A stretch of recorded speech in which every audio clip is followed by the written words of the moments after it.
Good evening, ladies and gentlemen, and welcome to the Royal Society. My name is Simon Johnson. I'm the Chief Executive Officer of the Jewish Leadership Council, and on behalf of the Balfour 100 Steering Committee, it is my great pleasure to welcome you here tonight to the Balfour Centenary Lecture to be delivered by Professor Simon Schama. Now, there's 300 of us here in the Royal Society this evening, but we're not the only ones watching this lecture. And the reason why it started bang on time is because this event is being live streamed to JW3 in London and to locations in Bournemouth, Brighton, Belfast, Leeds and Glasgow, and all around the internet. So to those of you watching this lecture, wherever you are in the country, a very, very warm welcome.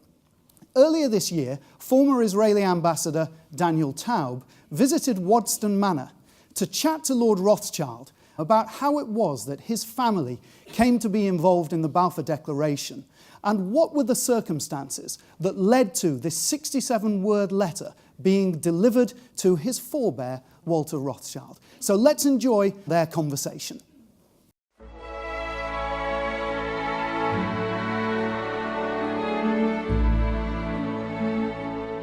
So it's possibly the most famous letter in modern Jewish history, and it begins with 3 words: Dear Lord Rothschild.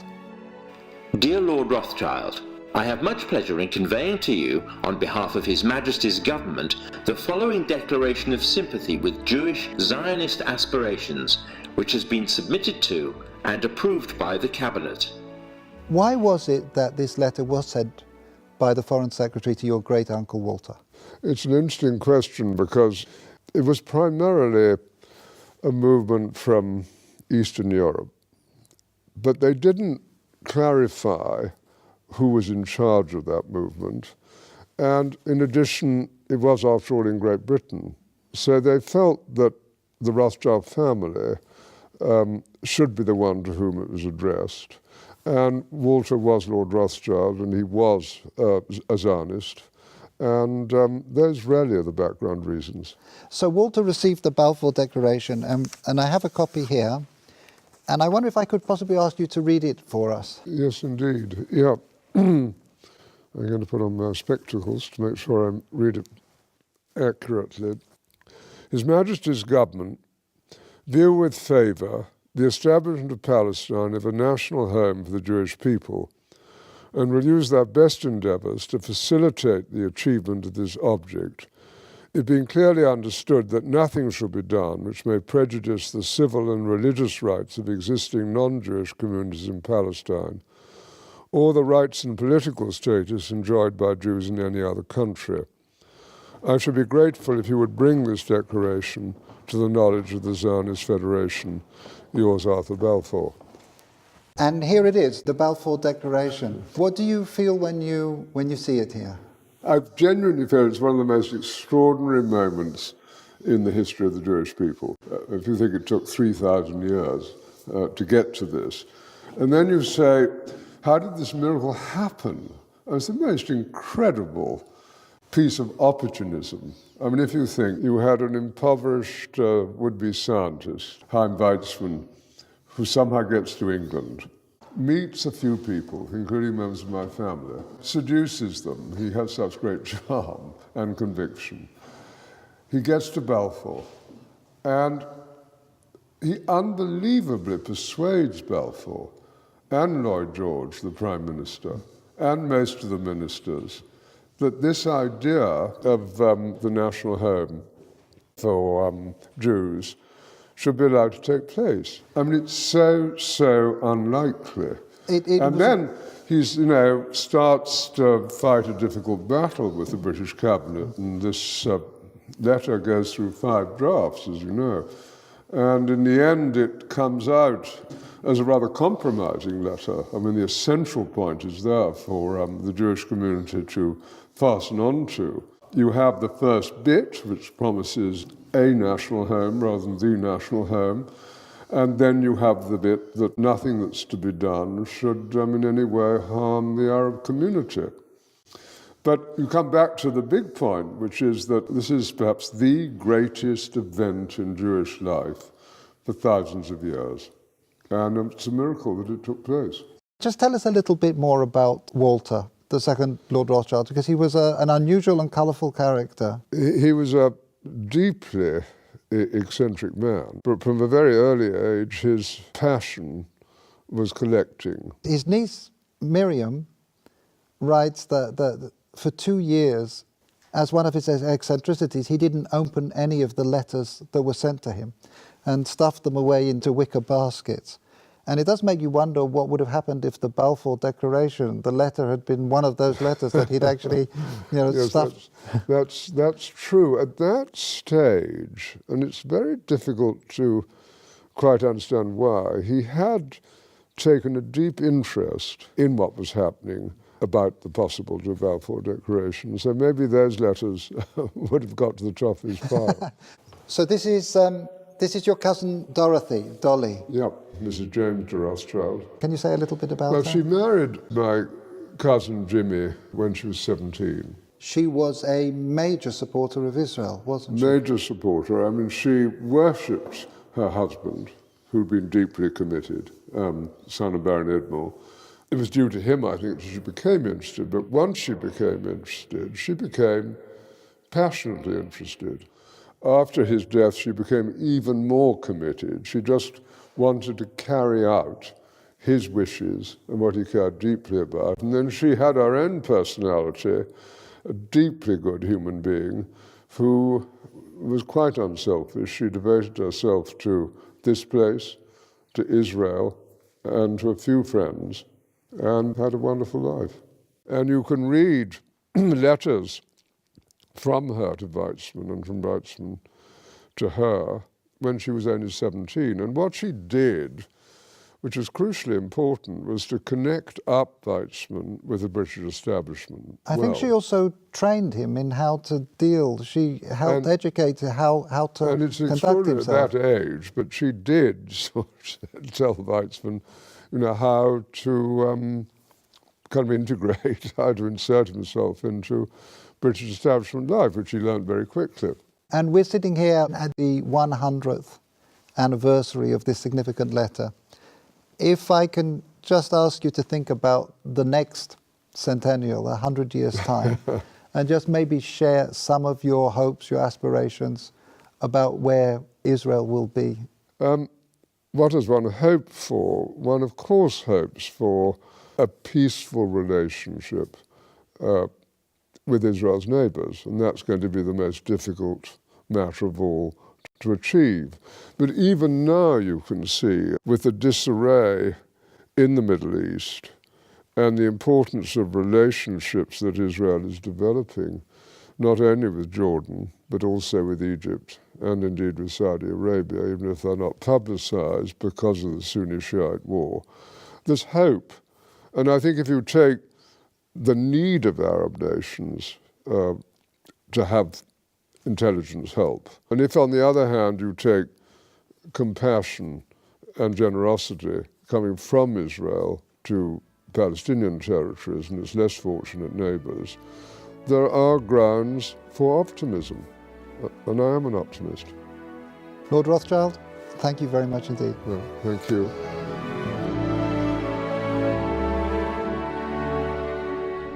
Ladies and gentlemen, on behalf of Balfour 100, please welcome Lord Rothschild.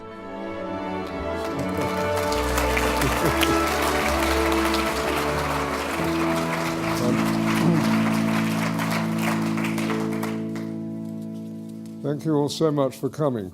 I'm going to introduce Simon Schama tonight.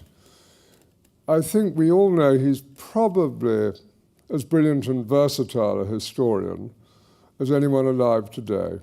And tonight's gathering underlines how thrilled and delighted we are that he should be giving this talk at the Royal Society to mark the 100th anniversary of the Balfour Declaration tomorrow. Simon, as you know, but not everyone in this audience knows, our relationship in a sense goes back 40 years or so. For my father asked you if you would write a book, Two Rothschilds in the Land of Israel. Was it your first book or your second book? Second book. It tells the story of Baron Edmond de Rothschild and his son James's profound interest and involvement with Palestine and then the State of Israel. And he helped persecuted Russian Jews at the time of the Russian pogroms in the 1880s to settle in Palestine. James continued his work and lived in England following the horror of the Dreyfus case in Paris and his marriage to an English girl of 17, as you were hearing earlier at the time, my late cousin Dorothy. Both of them played a prominent role in the events leading up to the Declaration. Towards the end of his life, my cousin James, Jimmy as he was known, donated the Knesset to the State of Israel, and his wife Dorothy, we called her Dolly, continued his work through the foundation Yad Hanadib, in Hebrew, the benefactor, and it was her idea for our foundation to support the building of the Supreme Court. She entrusted me with the chairmanship of the foundation, which today employs some 40 people in Jerusalem and supports a wide range of activities, including education, technology, environmental issues, and facilitating employment for Arab communities. We're currently engaged in the building of Israel's new National Library in Jerusalem for the people of the book and all faiths. And for the first time, thanks to the technological revolution we're going through, the library will be able to link up its vast and rich collections to peoples of all nationalities and denominations throughout the world. The new building should open its doors to the public in its newly created form on a wonderful island site looking towards the Knesset and the Israel Museum in about 4 years' time. Can I add a few words to the ones you heard earlier about why the Balfour Declaration was addressed to the second Lord Rothschild? His father was the first Lord Rothschild, and he was the first Jew to be admitted to the House of Lords. And through his contacts, he opened the gates of Whitehall for Theodor Herzl, the founder of modern Zionism, and whose book, The Jewish State, as many of you will know, was published in 1896. His eldest son, Walter Rothschild, was a deeply eccentric individual, and his passion was to create the finest private collection of natural history specimens ever made by one man at his museum in Tring. Then one day, very surprisingly, through his Hungarian sister-in-law, Rosika, who was married to my grandfather, he met Chaim Weizmann, who converted him to Zionism. And he was soon seen as the lay leader of the Jewish community, which was why the Declaration was addressed to him. Our family has therefore been involved with Palestine and Israel for nearly 150 years. And tonight, in the row there are 3 of our children and 3 grandchildren, so there's a good chance, my hope, that we will remain committed for another 150 years and beyond. Now, to go back to Simon, your background makes you ideally suited to talk with feeling about tonight's subject. Your mother, I think, came from Lithuania. Your father, Arthur, was from Smyrna. He's therefore seeped in the background which led to the Declaration. And many of us here tonight will have read your books and seen your recent television documentaries, including the wonderful series on the story of the Jews in 5 parts. Volume 2 has just been published. You've been kind enough to give me a copy tonight. It's had rapturous reviews, and I guess most people in this room will become avid readers. Simon, thank you very much indeed for doing this. We're hugely looking forward to hearing you talk about the Declaration. We did our stint at Cliveden the other day, where you were absolutely brilliant. Let me end these very brief remarks with, I think appropriately, Churchill's words when he visited Mount Scopus in 1921, or 22, I think it was 21. He said, "I believe that the establishment of a Jewish national home in Palestine will be a blessing to the whole of the world, a blessing to the Jewish race scattered all over the world, and a blessing to Great Britain." I believe he was right. Thank you.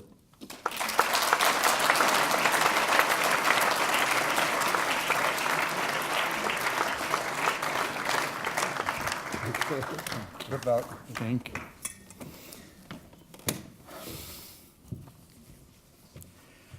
Thank you so much, Lord Rothschild. And it's, of course, an extraordinary honour to be doing this. And also because of all these Jews in front of me, terrifying as well. Moments like this, I can, it reminds me of the ultimate and shortest Jewish joke, which a lot of you will know, but you will laugh anyway, of two waiters who go over to the same two elderly Jewish ladies who've been eating the same Lokshen soup and klops for the last 50 years and leans over delicately and says, "Is anything all right?" And sums up all of Jewish history, really. You may feel the same way about an hour from now. My father was 16 years old, just too shy of being conscripted for the trenches, when he and the rest of Whitechapel heard about the Balfour Declaration.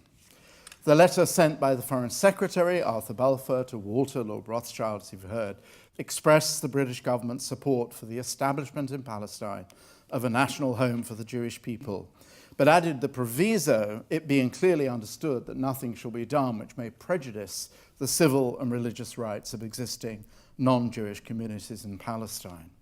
The initial response of Chaim Weizmann, when Sir Mark Sykes came bounding out of the Cabinet Office on November the 2nd, holding the document, announcing, "It's a boy," was disappointment. "Well, at first I did not like that boy," he wrote in his memoir, Trial and Error. "It was not what I had expected." What Weizmann had wanted was the word establishment. This had gone back and forth in the 5 drafts that Lord Rothschild just spoke of, altered to re-establishment, by which, as he wrote, the historical connection to the ancient tradition would be indicated and the whole matter put in its true light. That true light was meant to shine on something nobler than an opportunistic transaction of imperial strategy. Weizmann's own misgivings quickly gave way to euphoria when what had been done, an extraordinary thing that had been done, sunk in. That evening, he and his colleagues, Nachum Sokolow, sang what were described as Hasidic songs and danced in celebration. A week later, when the document was made public by the Zionist Federation, my father saw the same singing and dancing erupt in the streets of the East End from Mile End to Whitechapel. Something propitious, something providential had happened, and something very much against the odds. At the time of the declaration, there were probably only about 5,000 members of the Zionist Federation, we're a much healthier place now, across the whole country. And the organization's offices were round the corner in a few small rooms in Piccadilly. But equally, there's no doubt that emotional support was very much broader. If British Zionism did not make the declaration, not unaided anyway, there's no doubt at all that the declaration made British Zionism. A place the Jews could finally call their own swam into excited vision, and not a colony in East Africa, but the birthplace they had never relinquished in memory, ritual, and language. That East End street party, a kosher knees-up, my father called it, lots of fried fish, cake, and shouting, was all instinct and very little thought, but then sometimes instinct is the real story. Arthur, my dad, remembered the Hatikva being sung outside the Fieldgate Street Synagogue, very close to the family home. Composed by the poet Naftali Imber in 1878, before it was set to music a decade later by Samuel Cohen, sounding suspiciously, as it still does, like Bedrich Smetana's Mar Vlast. That was pointed out to Samuel Cohen, by which He said, of course it does. We both use the same Moravian folk song. Very good retort. It's like that wonderful moment where someone pointed out to Brahms that a movement, I think is it the last movement of the First Symphony, sounded suspiciously like Beethoven's Ninth, and Brahms says, well, any idiot can hear that, like, wonderful retort. A month later, on December the 2nd, the Hatikva brought the crowd to their feet at the celebration in the Royal Opera House in Covent Garden. My dad, the teenager, stood outside amidst a huge throng next to sacks of the next day's cabbages. He knew all about the Jewish opposition, anti-Zionists, the grandees of the Anglo-Jewish Association and the Conjoint Committee, Claude Montefiore, and those, it has to be said, alas, those Rothschilds on the wrong side of history, Leopold in particular. He was especially horrified by the public accusation coming from Edwin Montagu, one of the two Jewish members of the cabinet, the other was the pro-Zionist Herbert Samuel, that the Balfour Declaration was tantamount, it's incredible to think this was said, this is what Edwin Montagu did say, was tantamount to being an anti-Semitic document, since in Montagu's eyes it presupposed divided loyalties, especially heinous during the war. Others among the anti-Zionist lobby felt the same way, especially the essayist and distinguished historian, very good historian actually, Lucian Wolff, who'd actually been questioned about his true nationality by a policeman in 1915 and never quite got over it. For my father, the defensiveness of the anti-Zionists was a symptom of the gulf dividing West End Jews from East End Jews. Those 67 words he thought could be boiled down to one: buy it, home. And it was all very well for the likes of Edwin Montagu to complain that their indivisible sense of a British home was now vulnerable to charges of divided allegiance. But Montagu's home was manorial. Avenues of oak and elm, game birds flushed from the bracken, dropping to home counties' guns. For my father, who had shul on Shabbos and Shakespeare on Sundays, it was perfectly possible to be indivisibly British and Jewish, British and Zionist. In fact, his whole life and that of all his friends were built around that unproblematic possibility. The meeting of minds, as he assumed there had been, he was right, between Arthur Balfour and Chaim Weizmann, between the philosophical patrician politician and the little Yid from Motol, as Weizmann liked to describe himself, was not only possible, but somehow and through whatever wayward roots and historically predestined fit. Britain was, after all, a country in which a Jew, thinly disguised as a churchgoer, whose very name effaced his baptism, had been twice prime minister, the towering figure, Israeli, of course, of Victorian conservatism. Everything turned, as it still does, on that one emotively loaded word, home, both for celebrants and mourners. For Jews, it was as if the doors of the ancestral home where Hebrew and Judaism had been created had been thrown open after being barred and locked, most recently locked in the 1880s when the Turkish government put severe restrictions on immigration. But for many Palestinian Arabs, the establishment of a Jewish national home seemed even then an early notice of eviction. Whether or not that pessimism was justified at the time, or whether it became a tragically self-fulfilling prophecy, is still being fiercely argued. But in the midst of our celebrations, we owe it to the moral case for the Declaration to put ourselves sometimes in Palestinian shoes as well as our own. To do that did not, after all, make Achad Ha'am or Martin Buber less Zionist. Perhaps it made them more. Home, the national home, meaning a place where the Jews could at last control their destiny, or as Leon Pinsker, the Odessa author of Auto-Emancipation, had put it in 1882 in response to the brutal wave of pogroms following the assassination of Tsar Alexander II, home would be, Pinsker's beautiful, poignant words, a small plot of earth where we can live as human beings. At that point, while Pinsker argued the salvation of the Jews lay in recognizing immediately that they constituted a nation, not just a religion, he did not actually argue for Palestine. In fact, he argued against it for being too tied up with anachronistic messianic expectations, which he thought would paralyze rather than catalyze political mobilization. For Pinsker, though, this is the crucial point. If any of you have not read Auto-Emancipation, you owe it to yourself to do that, as well as Moses Hess's Rome and Jerusalem. For Pinsker, perpetual homelessness was perpetual powerlessness. And what that helpless condition habitually provoked was contempt for the eternal vagrant, suspicion of the rootless cosmopolitan whose wandering, according to Christian medieval legend, had been a result of an ancient curse. Worst of all for Pinsker was the response of the ostensibly benevolent towards that condition of homelessness: pity. Pity precluded anything like true equality of rights. It guaranteed yet another round of traumatic expulsion, whole populations pitchforked down that endless road along which we homeless were doomed to trudge.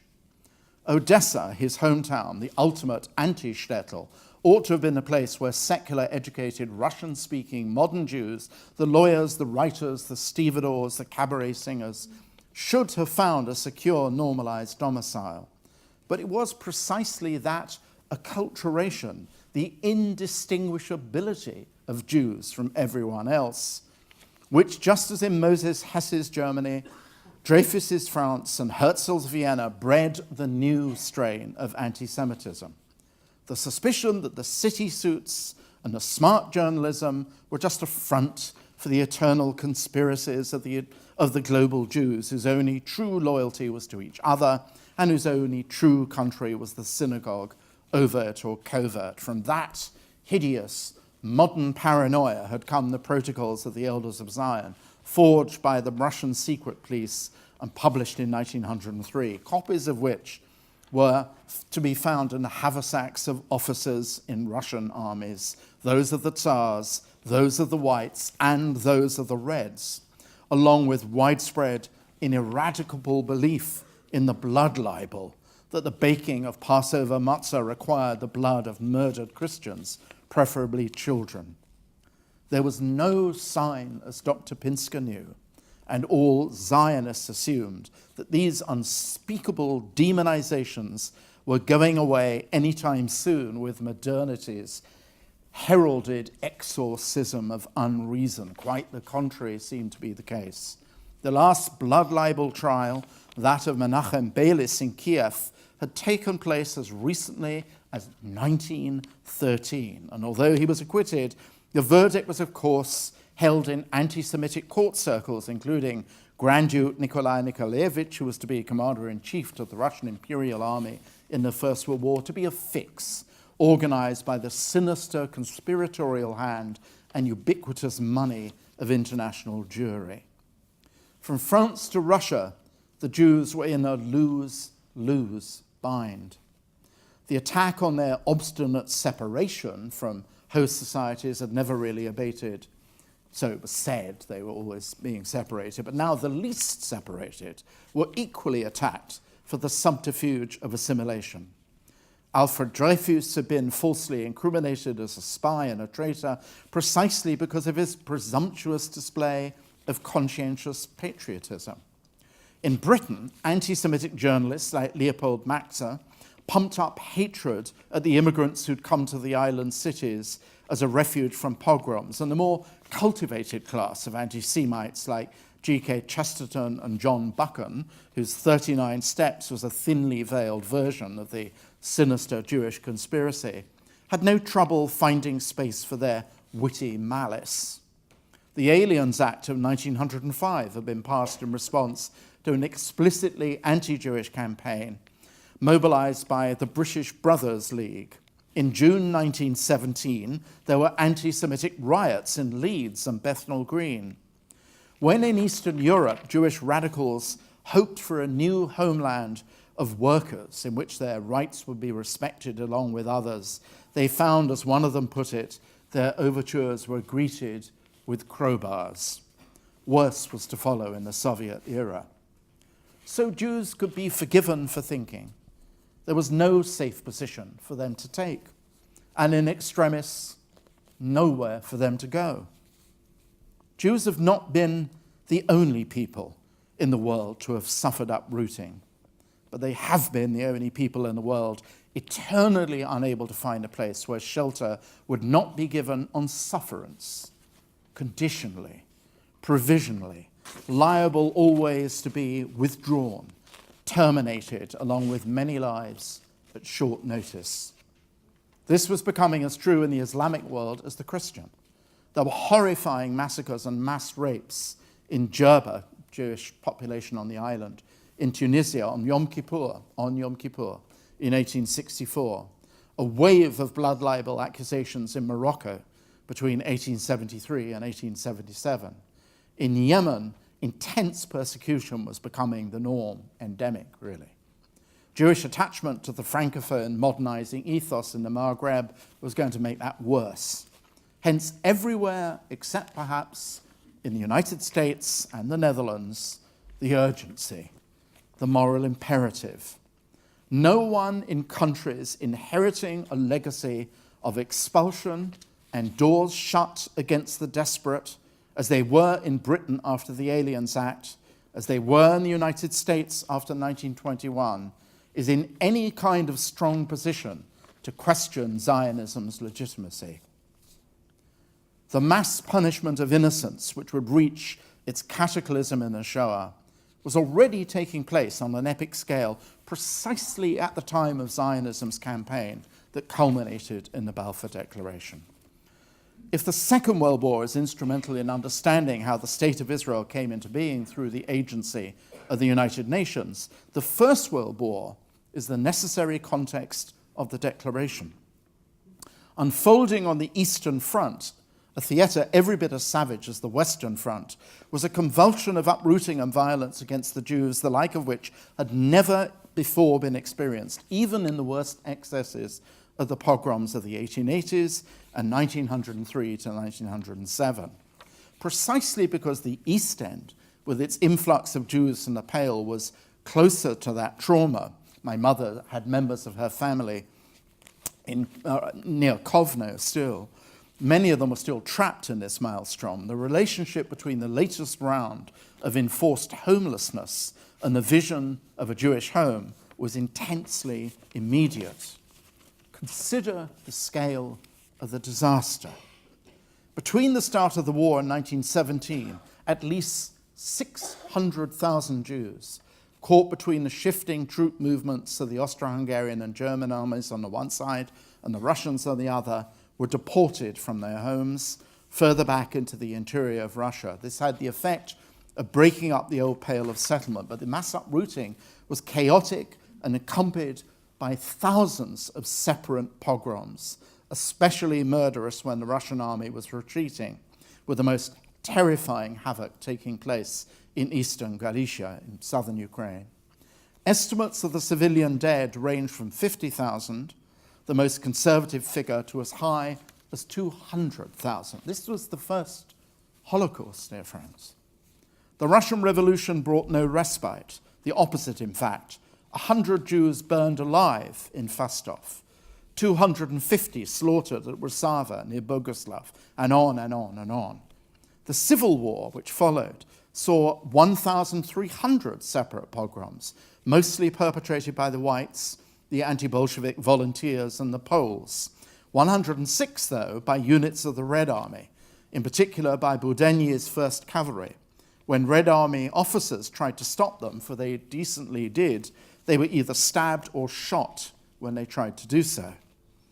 When Jewish fatalities from the two back-to-back wars are put together, they could come to 500,000, with many more wounded, and 250,000 Jewish children orphaned. The most vividly eloquent witness to this immense catastrophe was the writer S. Ansky, best known as the author of the startling, beautiful, perennially produced Yiddish drama, The Dibuk. Ansky was born Shloime Zanvel Rappaport in that cradle of cultural ferment, Vitebsk. But when he broke free of the world of the cheder and the shul, he changed his name to the made-up Ansky, after his mother Anna. Shifting from Yiddish to Russian, Ansky became literary editor of the journal Evreysky Mir. When he was hounded by the Tsarist police for subversive politics, he moved to Paris, where he was secretary to the leader of the Social Revolutionary Party. Really, Ansky was one of its founders. The brutality of the pogroms from 1903 to 7, particularly Kishinev, of course, brought him back to the Jews and to Yiddish. In 1912 and 1914, he took a Jewish ethnographic expedition to Galicia to record shtetl lives on camera and on cylinder recordings. If you ever find yourself in St. Petersburg, the Ethnographic Anthropological Museum has those cylinders. They're absolutely wonderful. The result is one of the great archives of Jewish life. When Ansky came back in 1915, he saw that same society in ruins. Whole towns like Plonia and Brody in blackened, scorched devastation. Nothing left of Jewish districts, their occupants either murdered, wounded, or fled in terror to cities like Warsaw, where they arrived with rags on their backs, destitute, starving, and of course, homeless.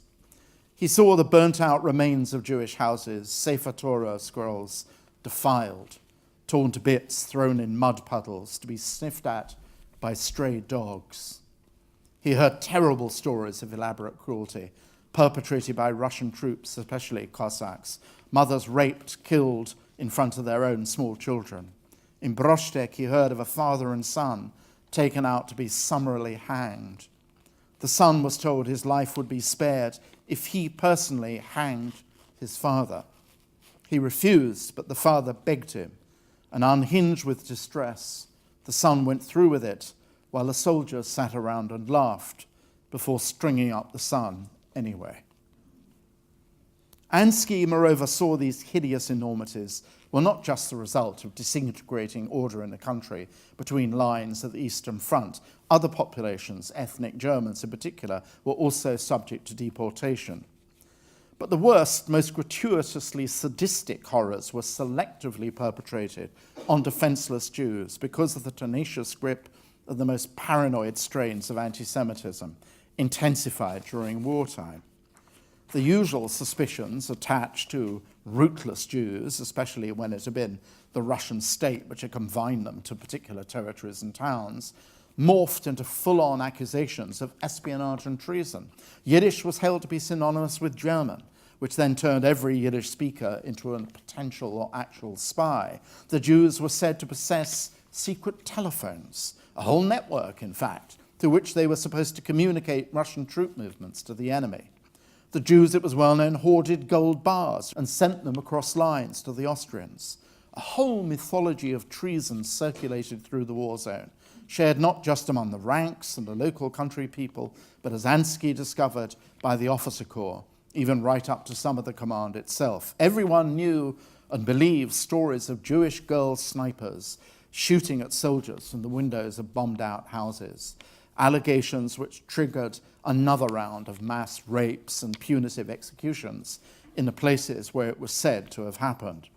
So for Ansky and for so many others, being Jewish meant sooner or later being a homeless, stateless refugee, or worse. This fate could befall even professionals and commercial Jews who'd been permitted to reside beyond the Pale in Moscow. In 1891, much of that population was summarily expelled. Did this belated insight make Ansky a Zionist? Not exactly, or not immediately. He became one before he died. Caught up in revolutionary optimism, he clung for a while to the socialism of his Paris years, was elected a social revolutionary deputy to the Constituent Assembly in 1917. The hope, of course, was that the dawn of workers' and peasants' solidarity that was supposed to emerge from the revolution would finally emancipate the Jews from anti-Semitic persecution. But before he died in 1920, he'd witnessed the worst of the next wave of horrors visited on the Jewish communities of Russia. It may have been precisely the Bolshevik dictatorship's demonization of Zionism, its outlawing of Hebrew, which may have led him to close ranks with those among whom he counted his Zionist friends. Did information about the magnitude of that human calamity taking place in Eastern Europe make British politicians more receptive to the Zionist message. Not at first among those holding office in the war government, certainly not much earlier in the war, the genteelly anti-Semitic Prime Minister Asquith, before Lloyd George, is a different matter. Because at that point, after all, Tsarist Russia was still an ally in the death struggle with the Central Powers. If anything, the cabinet closed its ears to the troubling news. But it was a wider sense in which the great and the good among the British political establishment, including at least one broadsheet editor, C.P. Scott of the Manchester Guardian, accepted, who became a great friend of Weizmann's, of course, accepted the inescapably dark truth that life for the vast majority of Jewish millions in Eastern and Central Europe was doomed to be an endless ordeal, constantly held hostage to blood libel nightmares, pogrom violence, as well as the organized political anti-Semitism in German states. However successful emancipation had been in Western Europe, however advanced the process of integration of Jews into the world of liberal Europe, in the East, where most Jews were concentrated, that process could always be thrown into reverse. It had been the case in Russia when Alexander III succeeded to the throne of his assassinated father. There, the nightmare never went away. If anything, the reverse, as blood libel cases in Hungary and pogroms in Romania had shown. An inescapable conclusion was that it would become even worse as militant nationalism tried to shake itself loose from the ancient multinational empires. The first enemy modern nationalism turned on were those so-called permanent cosmopolitans, seen as German-speaking rather than Czech or Ukrainian or Hungarian or Romanian, pawns of and collaborators with the oppressive empires. The charismatic populist leader of Polish nationalism, Roman Dmowski, was also the most adamant, violent anti-Semite. So that one of the foundational premises really, of Zionism, that modernity, especially when it took the form of nationalist passion, would make life worse rather than better for the Jews, seemed to be coming true fast. In Britain, there was a different and much less sinister sentiment predisposing some figures in the governing elite towards Zionism: Christian restorationism. This was the undisguised evangelical belief going back centuries that the ingathering of the Jews to the Holy Land and the eventual rebuilding of the temple was the precondition of their mass conversion, which in turn would hasten the second coming of Christ and the onset of the last days. Missionary zeal often went hand in hand with Anglo-American biblical archaeology, the determination to pinpoint particular sites of scriptural significance. The true Mount Sinai, quite hard to nail, as you probably know, the walls of Jericho, and of course biblical Jerusalem. The more the Hebrew Bible came alive through these expeditions, documented in illustrated books and then in photographic exhibitions, the more an ancient Judea with its farmers, warriors and scribes seemed to be begging for a reawakening. Such a renaissance, the restorationist believes, would work also an unimaginable economic and social transformation, not just in Palestine, but in the whole region. Only the most benighted anti-Semite denied the exceptional value Jews placed on education whenever given the chance. The leaps and bounds by which Jews had flocked into science and the professions, making distinctive contributions to the advance of knowledge, was legendary. This transformational vote of confidence had been a strain of economic Philo-Semitism going all the way back to the Irish deist John Toland, who in 1714, in his Reasons for Naturalizing the Jews, had argued for mass Jewish settlement in his country, in Ireland, because Ireland, the Irish problem would be solved by the Jews, to which one can only think, oy vey, or oh vey, you know. But who also, at the end of his tract, applied the same reasoning for the case for a recreation of Jewish Palestine. It's an amazing thing. It actually explodes in the pages of that extraordinary and very little known, extremely interesting book that Toland wrote. Conversionary ardor and economic prophecy kept company with a more purely, richly romantic strain of Philo-Semitism, which at some point in the 19th century turned Zionist, even Christian Zionist. Even before the Viennese student Nathan Birnbaum, one of the founders of the Jewish student club Kadima, coined the term in 1890. It was he who coined the term Zionism. Very often this reawakening was cast by gentle too, Philo-Semites as an ethical reproach to the blight of materialism, a nice inversion of stereotypes, especially that one made popular by Karl Marx. A reproach also to the vulgar blandishments of fashionable society. Out of that chrysalis of hollow social conformity would emerge somehow the rediscovered Jew, philosophically elevated, morally noble, eyes turned toward Jerusalem. The great text of this redemption parable was, of course, George Eliot's Daniel Deronda. But there were many other influential believers in late 19th century Britain who, rather than recovering their own Jewish identity, because most of them had none, appointed themselves heralds and harbingers of a specifically moral Jewish reawakening in Palestine. The most self-consciously visionary was Lawrence Oliphant, who had begun adult life as an official of the empire, continued as MP for Stirling, but then became a communitarian believer in the redemption of agricultural labor, kind of proto-kibbutznik. He took that bundle of not altogether coherent beliefs to Haifa, where in the late 1870s and 1880s he bought thousands of acres with the idea of creating a new kind of Jewish life in an ancestral country. Oliphant believed this would be the answer to Romanian and Russian persecution, but he also believed, this is very important, in an organic, unbroken, historical connection of Jews to the land of Israel. Some of the most powerful passages in his rather beautiful book, published in 1882, are when he discovers near the shore of Lake Tiberias at Kfar Nahum at Capernaum the ruins of what had been thought to be a Roman temple, but Hebrew inscriptions and emblems made visible were clearly the remains of a synagogue. Likewise, in the village of Pekin, he was convinced that Jews, who were the majority of the hamlet, were descendants of those who, through the millennia, had actually never left. In one memorable scene, he gathered Jews and Arab fellahin cultivators together to inaugurate a new agricultural colony. In contrast to what the common practice had been, the Arab tenants were not to be ejected, but worked together with Jewish pioneers to reclaim the land. For Oliphant, although Jews at that time constituted only an eighth of the population of Palestine, the towns where they were concentrated, 4,000 in Safat, 7,000 in Tiberias, 50,000 in Jerusalem, it was going up where they'd been the majority for many decades, were the authentic mark of a tenaciously unbroken Jewish presence. Which is all very well, I know, but dry-eyed historical analysis would insist that when it came to the actual formulation of the Balfour Declaration, all this was so much romantic vapor besides the imperatives of imperial strategy in the midst of the Great War.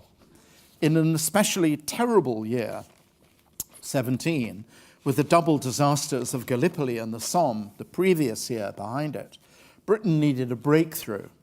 Chaim Weizmann encouraged the belief that in two places where it mattered, Russia and the United States, Jewish influence could make a difference, in the latter case by promoting America's joining the Allies.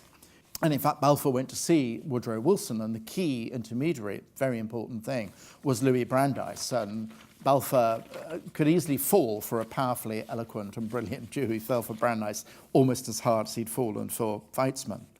In the Middle East itself, the simultaneous encouragement of both an Arab revolt against the Turks, led by Sharif Hussein of Mecca and his sons Faisal and Abdullah, and a Jewish home for Palestine, could tip the scale for the Allies.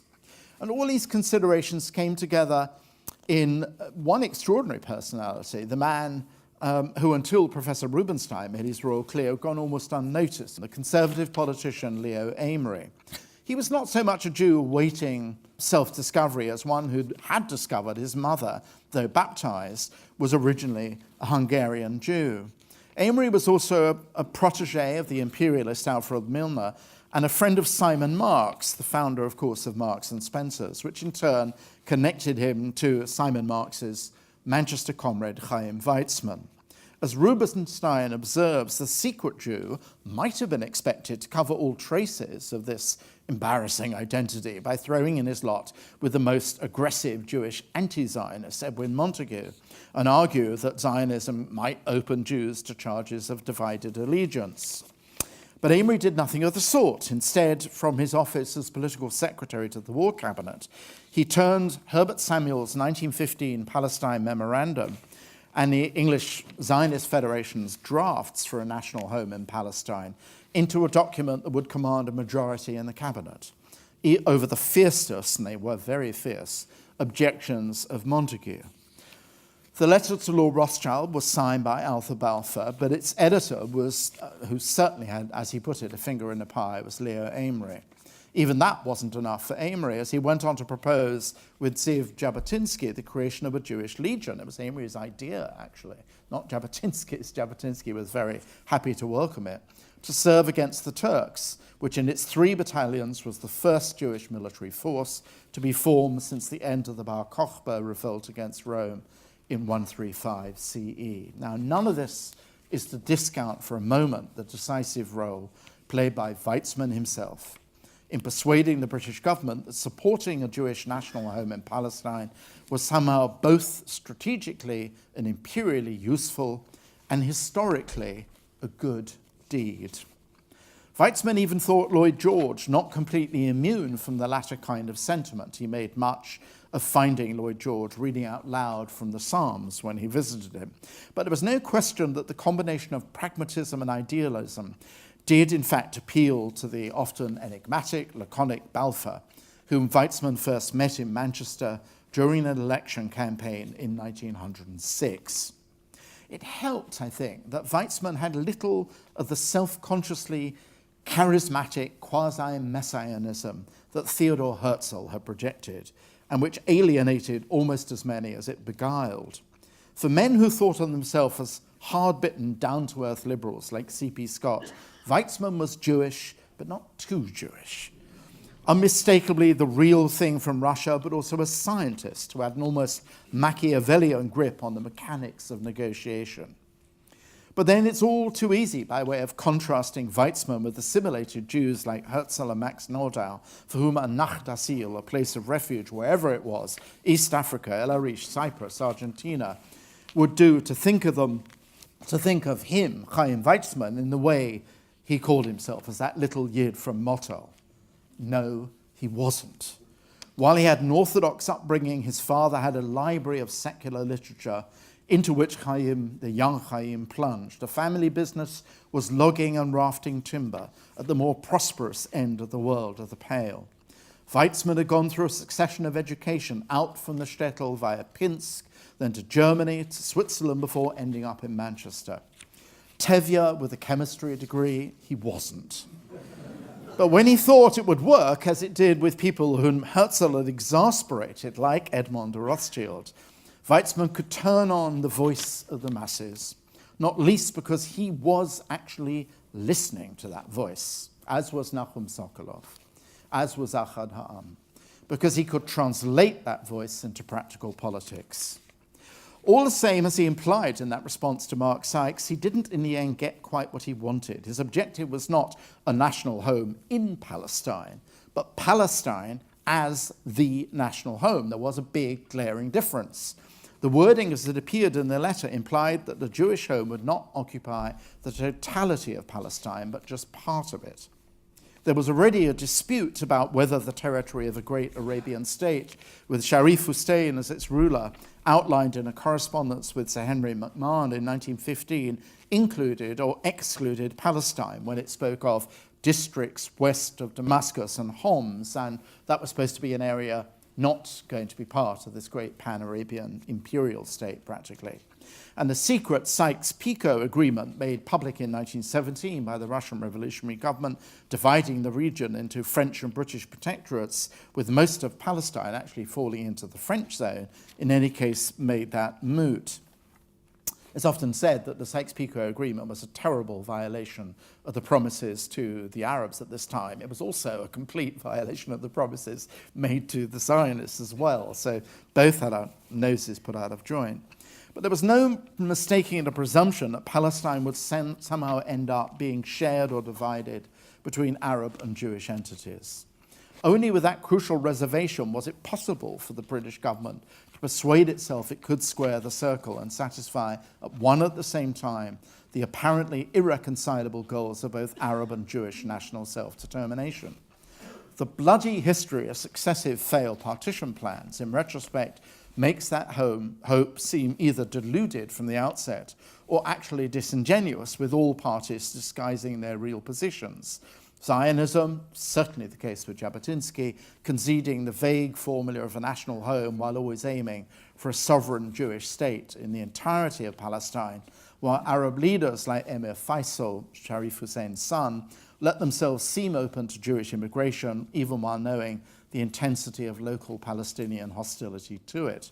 As for the British, it was that critical proviso, it being understood that nothing should be done which may prejudice the civil and religious rights of existing non-Jewish communities of Palestine. Was that a gesture to ensure that the Arab revolt against Turkey was not derailed? Or did government ministers like Herbert Samuel actually think somehow conflict could be contained? One could very well argue that there was nothing intrinsic actually about the establishment at last of a Jewish national home which would violate civil or religious rights of the Palestinian community. Most of the answers given by historians, shadowed by knowledge of how all this was going to play out in the Mandate, are bleakly pessimistic, if not downright cynical. But at the time, the possibility of two national awakenings coexisting side by side, or at least refraining from mutual annihilation or destruction, was not, in fact, out of the question. And this is contrary to most polemical histories. At least some figures in either camp were paying attention to the other, and not invariably from a stance of intransigent hostility. It's been a commonplace of anti-Zionist history that for the Zionists, the native Palestinian population was disregarded to the point of invisibility. But the notorious epigram, you hear this all the time in anti-Zionist polemics, of a land without people for a people without land, was not uttered by any Zionist leader at all, but a Christian restorationist earlier in the 19th century. While it's certainly true that the size of the Palestinian majority did not alter the Zionist conviction of a return home to the place where the Hebrew language, the scriptures, and Jewish religious and historical identity have been born, it's also true that a number of Zionists not only saw perfectly plainly the presence of a large Palestinian majority, but believed that the prospects of a Jewish national home in a part of Palestine would turn on the relationship between the two communities. The earliest and most emphatic of those commentators was Achad Ha'am, born Asher Ginsburg, a hero of mine, I have to say, a prolific and brilliant Hebrew essayist who almost alone in 1897 at the First Zionist Congress refused to be seduced by the visionary rhetoric of Herzl's program, and who was actively alienated by Herzl's emphasis on lobbying foreign governments to create as speedily as possible a Jewish state. Returning from the Congress, Achad Ha'am actually wrote, this is rather shocking, he said he felt like a mourner at the wedding. Such a state, he believed, could be no more than some sort of artificial entity. Its various elements, the Constitution, which Herzl famously wanted to be, as he put it, an aristocratic republic, mechanically borrowed from Gentile history and culture. For Achad Ha'am, this was to do everything backwards. He was horrified by the idea that Zion could be exported to East Africa or some such place. No, the Eretz Israel had to be grown organically, grounded in the ancestral spirituality of Judaism and the rich singularity of the Hebrew language and the incomparable antiquity and complexity of Jewish history. Part of that irreducibly Jewish character, he insisted, had to be ethical. In 1893, after 2 visits to Palestine, both of them before the appearance of Herzl's Judenstaat, he published Truth from the Land of Israel, in which nothing and nobody was spared. Much of his criticism was leveled at the dependency of Jewish settlers, I'm sorry to say this, Jacob, on the philanthropy of Baron Edmond de Rothschild. He was wrong, of course, goes without saying.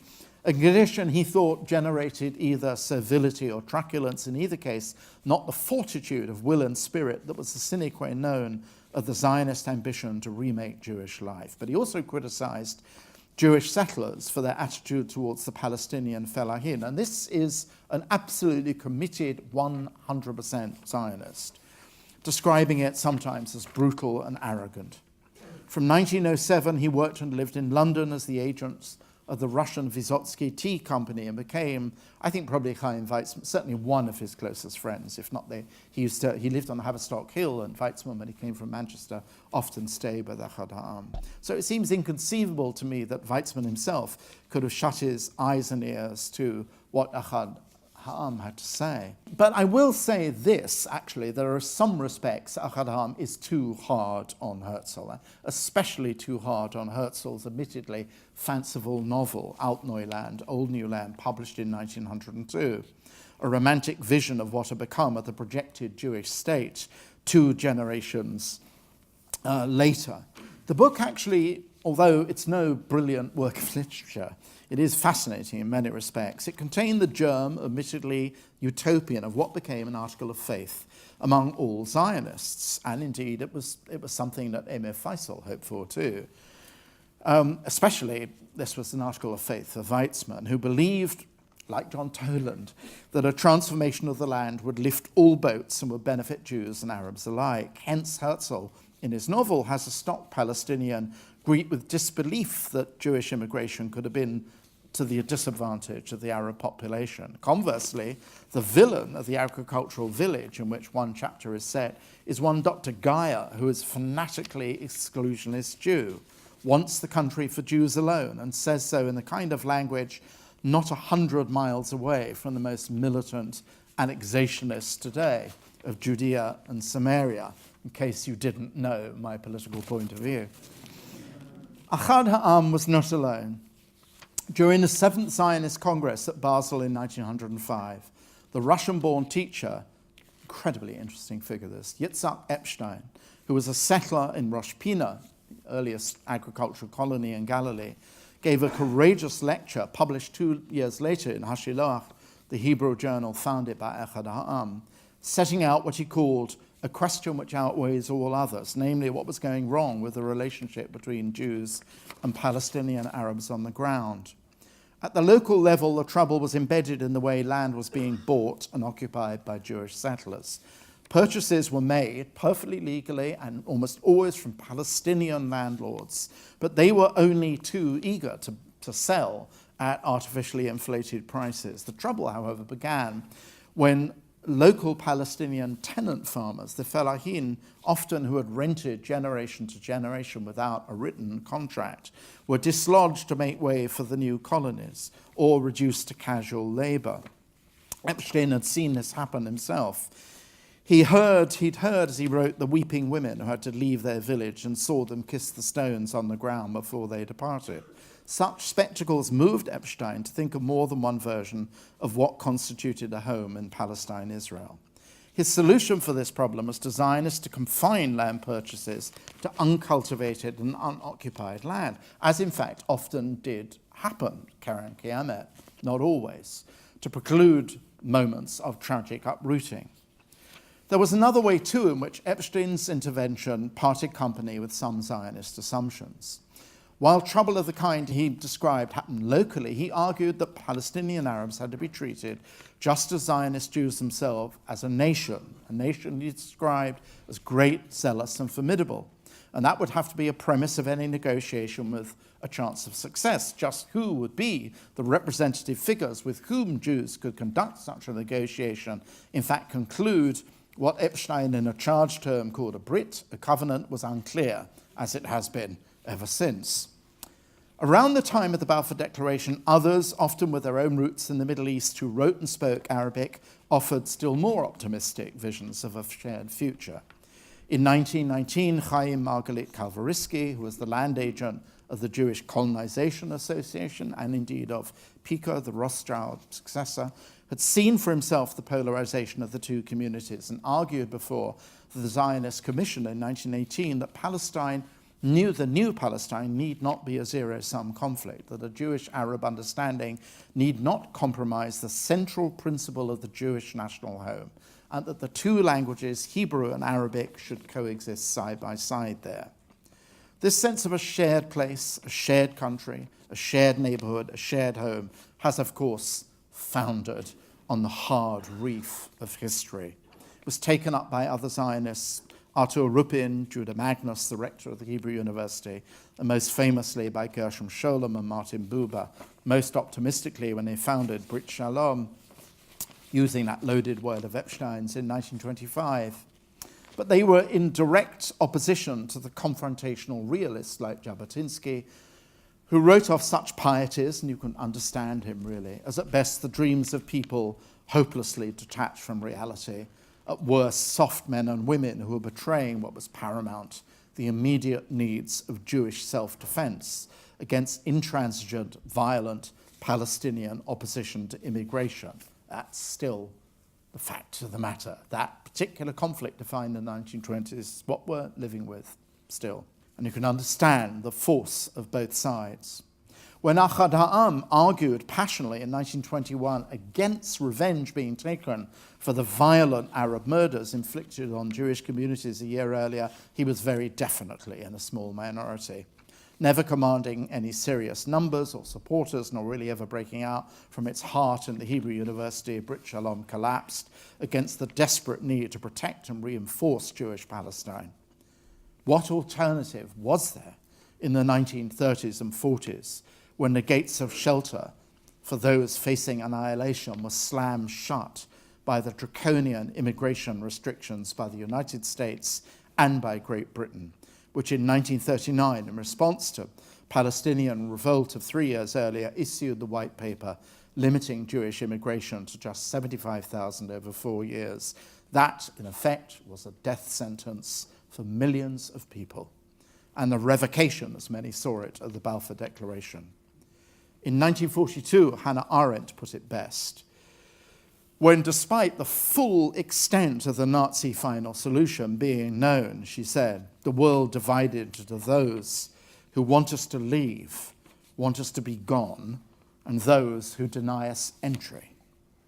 And yet, for a brief, tantalizing moment, there had been an alternative possibility. The year after the declaration, in the broiling heat of June 1918, Weizmann decided to make an arduous journey by boat, camel, and foot to the encampment of Emir Faisal to discuss the possible convergence of Arab and Jewish national movements. Weizmann remembered the moment as elusive magic. He could be a most beautiful writer. It was a brilliant moonlit night, Palestinian moonlight. I looked down from Moab on the Jordan Valley and the Dead Sea and the Judean hills beyond. His reverie of time folded in on itself. He was carried along an unbroken river of memory before he was suddenly interrupted by a British sentry's admonition. It crept up behind him. "Sorry, sir, I'm afraid you're out of bounds." Was he?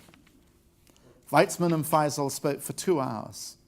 And this was Faisal's idea, then posed for a smiling photograph. Out of that meeting came a document prepared by T.E. Lawrence, in which Jewish immigration was welcomed by Faisal as compatible entirely with Arab aspirations.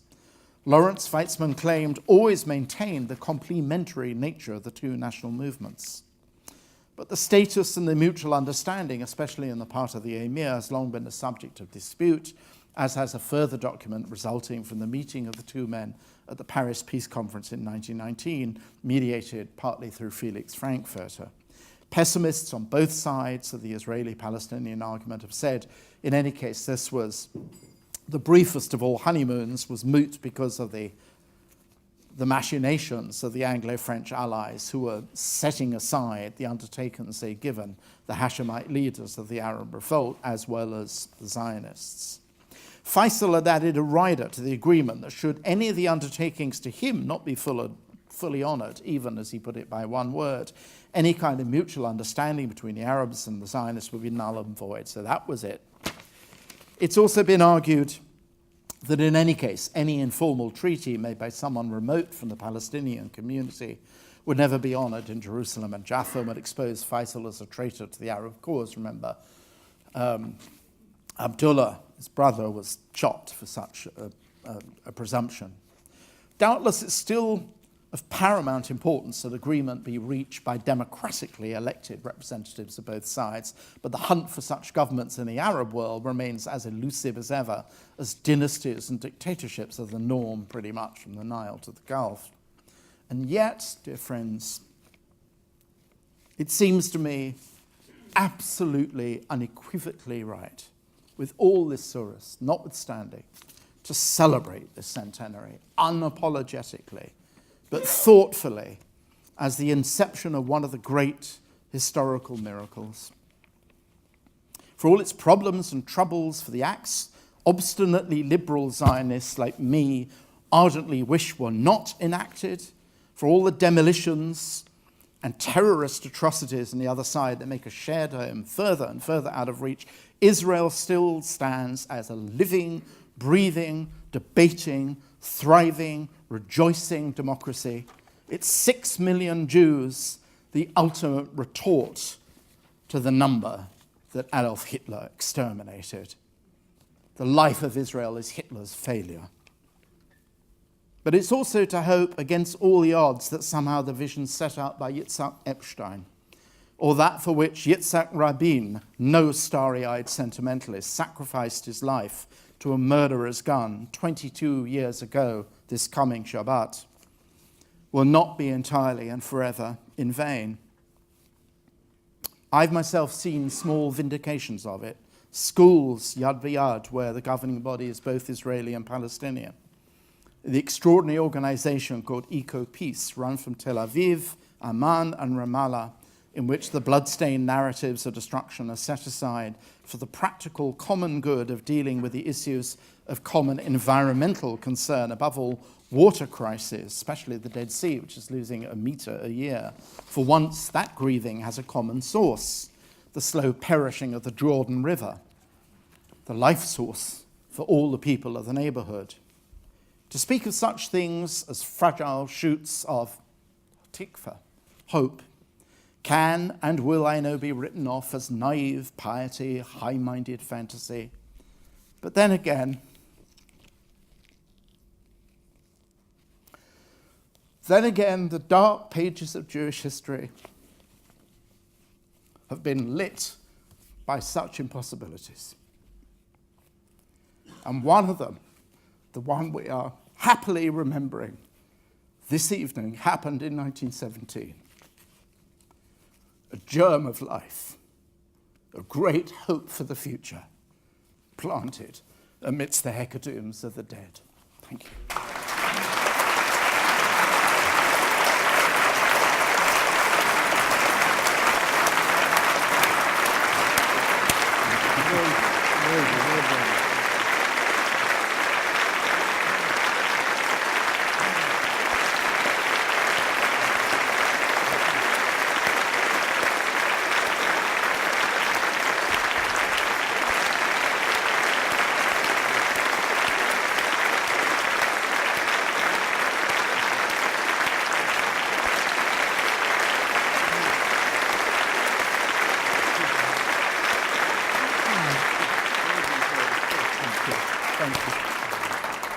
That was an amazing tour de force of detailed scholarship, deeply moving, deeply moving. We're going to do a booklet of all that's been written, we hope, for distinction about the centenary.